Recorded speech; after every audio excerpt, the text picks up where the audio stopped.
Am I the asshole for going to my daughter's ex's wedding? Oh. My daughter Lisa and her long-term partner Jake broke up 6 to 7 months ago. They never share why they broke up, but Lisa is on antidepressants since then and currently living with her father. We're divorced. God, that's sad. Before pandemic, Jake got married and he invited me. We both have a great relationship. I went to his wedding. Okay. It is not his fault that Lisa can't handle the breakup. Of course, I never told her that because of the obvious reason. But I told my ex and he called me all names in the book and how shitty of a mother I am. There's some chance that Jake might have cheated on Lisa. His bride was pregnant. Okay, hello.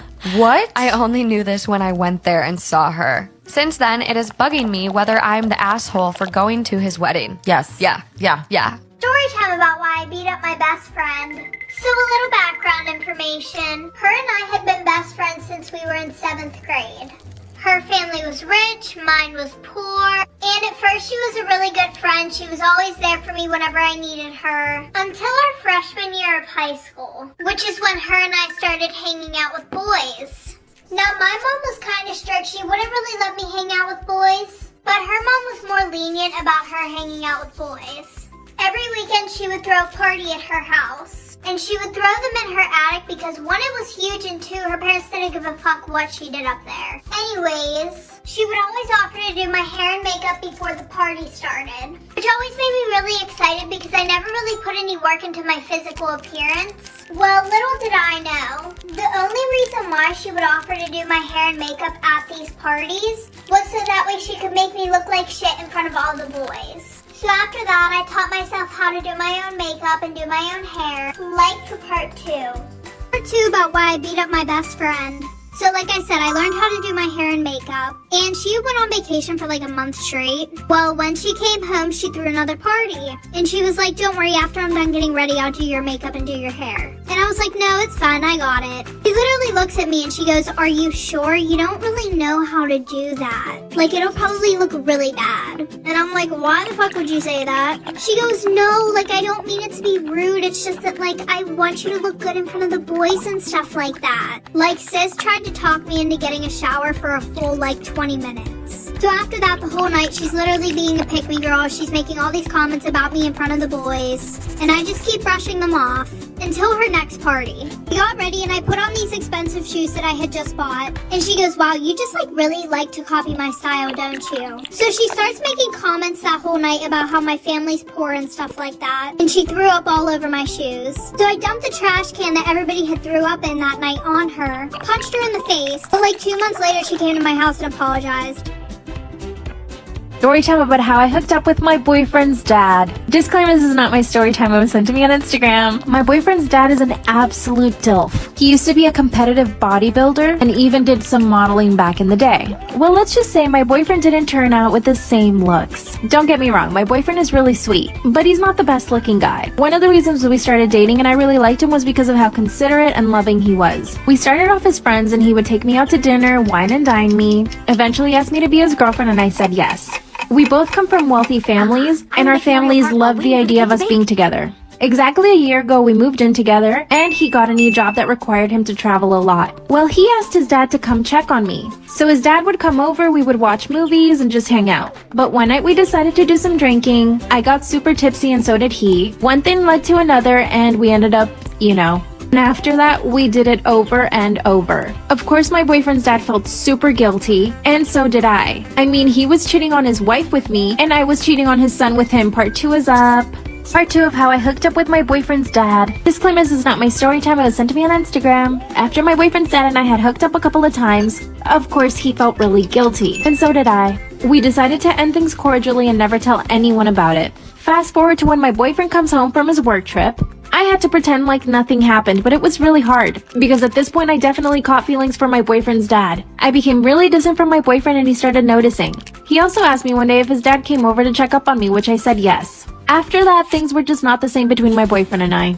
He would always ask me why I never touched him or kissed him, and I would just say that I felt bad or that I had my period. A month later, my boyfriend goes on another work trip. My boyfriend even invited me to come on the work trip, but I said no. Instead, as soon as he left, I called his dad and told him to come over. I told him I just wanted to talk, but really, his dad came over, we talked for about an hour, and then it happened again. It's like we just couldn't help ourselves. That's when he told me that he was catching feelings for me and that maybe even wanted to get a divorce. Part 3 is 3 of how I hooked up with my boyfriend's dad. Disclaimer, this is not my story time, I was sent to me on Instagram. My boyfriend's dad tells me that he wants to get a divorce from his wife because he's catching feelings for me. He even suggested that we could move away to another town. And yes, at this point I had totally fallen for him too. But at the same time, I still had a relationship with his son. But to be honest with you guys, I didn't have the guts to tell my boyfriend that I loved his dad. Since my boyfriend was still on the work trip, his dad would come over almost every single day. His wife, aka my mother-in-law, didn't even notice that she was coming over to my place. She thought he was at work and at the gym. We are now fully in love. My boyfriend came back from his work trip and of course, I was still distant. A few days later, he asked me what was wrong and I just don't know what to tell him. His dad told me to keep quiet for now because he wants to figure out what to do. I don't want to end a marriage and I know I don't want to break my boyfriend's heart. But at the same time, I am in love with his dad. I know you guys are gonna think I'm a terrible person, but I genuinely need your advice. What do you guys think I should do? Should I be honest with my boyfriend?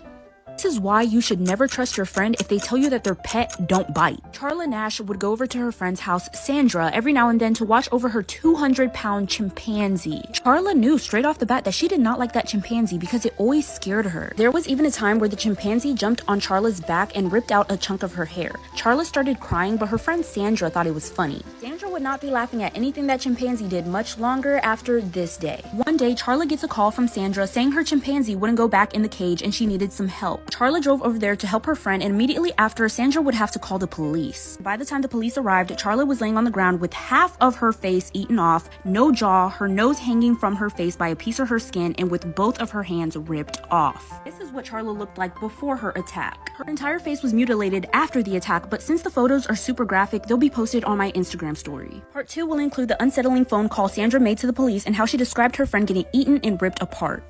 This is going to be part 2 of why you should never trust your friend if they tell you that their pet don't bite. Sandra never imagined that after she called her friend over to help her put her 200-pound chimpanzee back in his cage, since he wouldn't go in, she would have to make a phone call to the police and report how her chimpanzee ate her friend alive. This is the audio clip. Please! What's the problem with your friend? I need to know. Let the police up! With a gun! With a gun! Hurry Who up! has a gun?